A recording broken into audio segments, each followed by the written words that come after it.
Does this ever happens to you? Hello, this is Govind आणि आज मी तुम्हाला सांगणार आहे की चॅट GPT किंवा वेगवेगळे जे चॅटबॉट्स आहेत त्याच्यातून जसं हवं आहे तसं आन्सर कसं काढायचं, जसं तुम्हाला हवं आहे, जशी त्याची लँग्वेज हवी आहे तसं कसं काढायचं.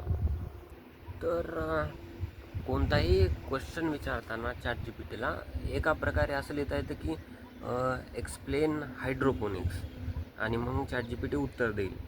आणि दुसऱ्या प्रकारे असं लिहिता येतं की I want to understand hydroponics in a practical way, use simple language as if you are teaching a beginner, I don't need this for an exam, so skip technical terms, please include real life example I can relate to. हे अशा प्रकारे लिहिलं तर त्याचं उत्तर असं येत आहे.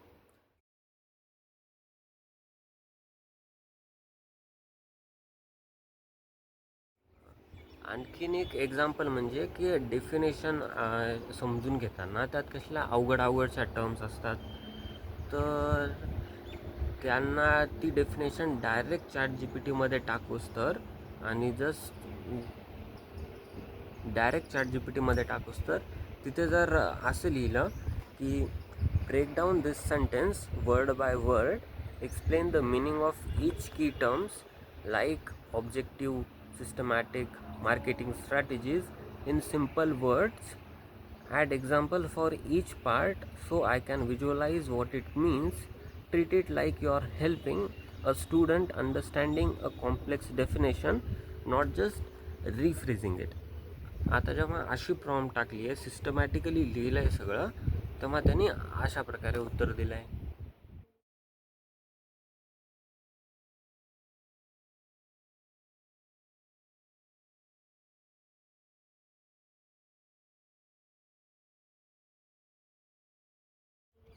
आणि आणखीन काही एक्झाम्पल स्क्रीनवर दाखवतो आहे, नक्की पॉज करून त्यांना प्रत्येक एक्झाम्पल एकदा रीड करा आणि कशा प्रकारे येते ते एकदा पहा.